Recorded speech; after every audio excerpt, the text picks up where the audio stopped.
fisherman was hauling up his cray pots.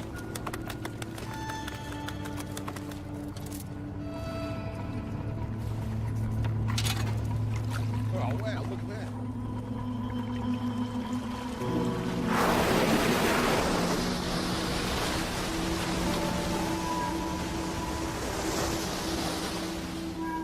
He had seen whales before, but this one took his breath away. It was twice the length of his boat. Beneath the water's surface, it glowed a luminous blue. The fisherman's encounter was the beginning of a remarkable journey.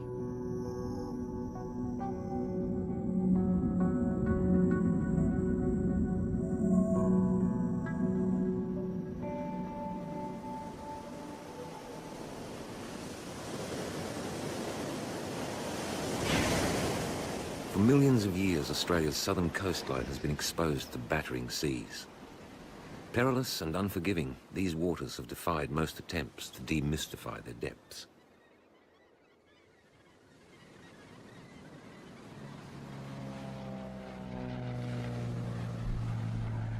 But when whale biologist Peter Gill heard of fishermen sighting blue whales, he had to investigate and started looking for them in 1998.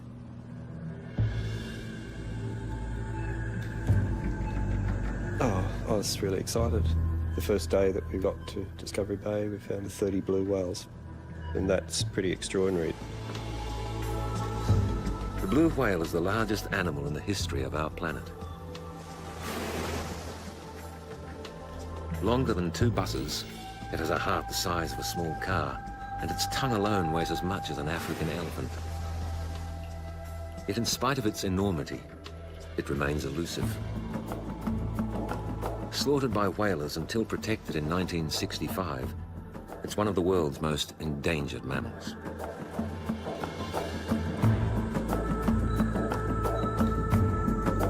For Pete Gill, seeing these big blues feeding meant something extraordinary was happening. So I rang an oceanographer and asked him what might be happening in this area that might attract giant predators, and he said, oh, well, that's where the Bonnie Upwelling is. And I'd never heard of the Bonnie Upwelling. And that's what got me going.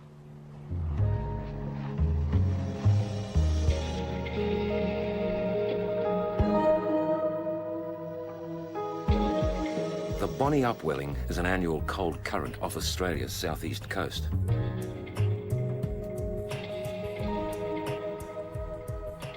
Cold Antarctic water creeps northward across the ocean floor, carrying a flow of minerals and organic matter that's accumulated in its depths. When summer winds hit the seas, these nutrient-rich waters upwell from the bottom like a massive upside-down waterfall. With sunlight, life explodes. Phytoplankton multiplies, turning the ocean green.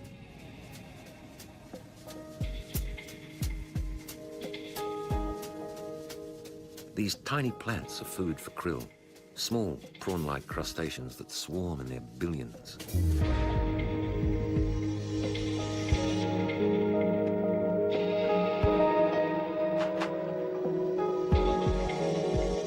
Fish and seabirds home in to feast on krill, and penguins and fur seals dive for fish. They all benefit from the Bonnie Upwelling.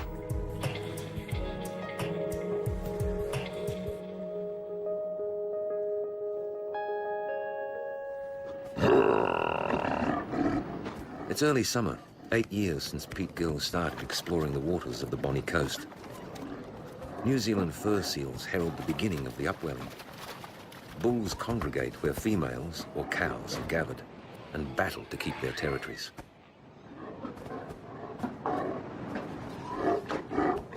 The upwelling season attracts marine life and scientists alike. These scientists share Pete Gill's fascination with what's unfolding in the waters. Fur seals could help provide them with some answers, and conveniently, they breed on land.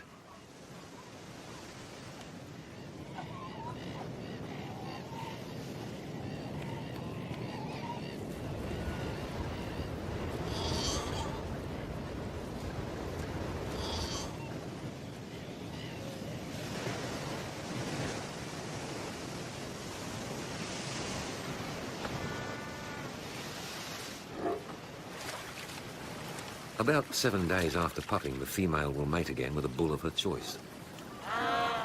Soon she'll be pregnant, as well as caring for a growing pup.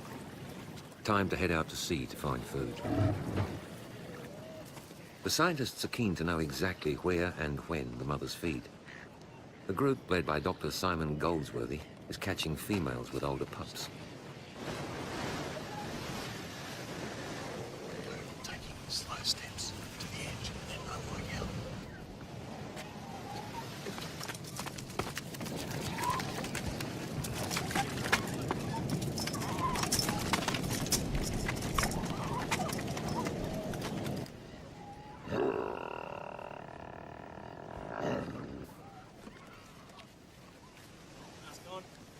They anaesthetize the mother and measure her. Then attach a tracking device that, with the help of a satellite, can locate her out at sea. When this mum returns to feed her pup, she will be a treasure trove of information.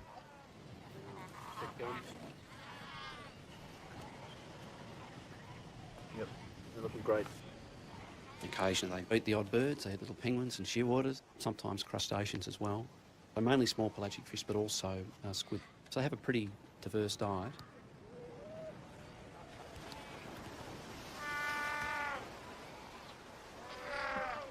So far, the cow seals are confirming the lure of the upwelling. The adult females feed down towards the Bonny Coast. When those upwelling events are very strong, that's where you find concentrations of the foods that fur seals consume.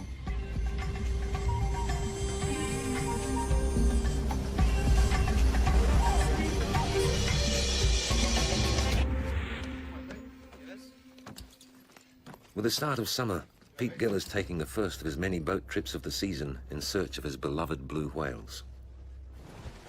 After nearly a decade of research, his passion for these giants is unabated, and he still has more questions than he does answers.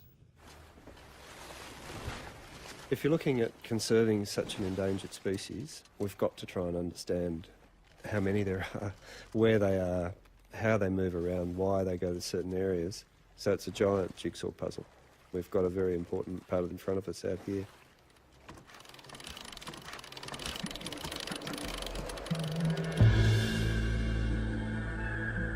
On his way out to sea, Pete passes a colony of Australasian gannets.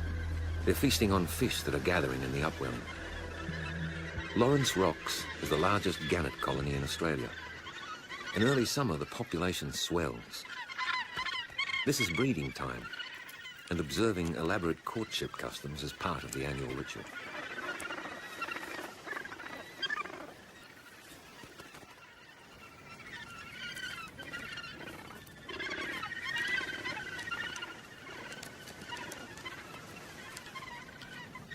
Fisheries officer Charlie Cooper is back at Lawrence Rocks after 2 years away.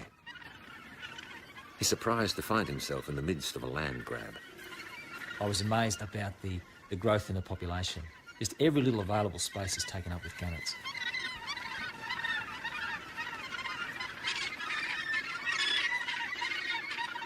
At this time of year, the gannets are usually sitting on their eggs, but Charlie finds that some chicks have already hatched.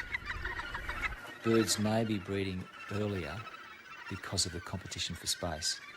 The most experienced birds are getting set up and getting on with it, maybe 2 months before they were in, say, 10 years ago. The gannets are coming home after fishing.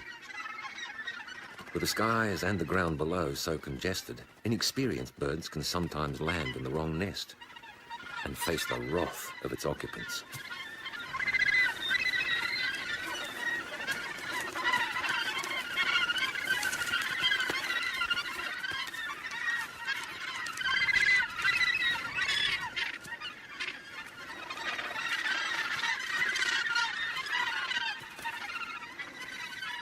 Space is at a premium, and many of the first-time breeders are pushed to the edges of the colony.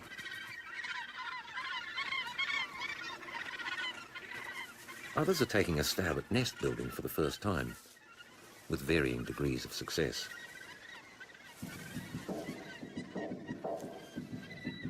Clearly, this technique needs working on.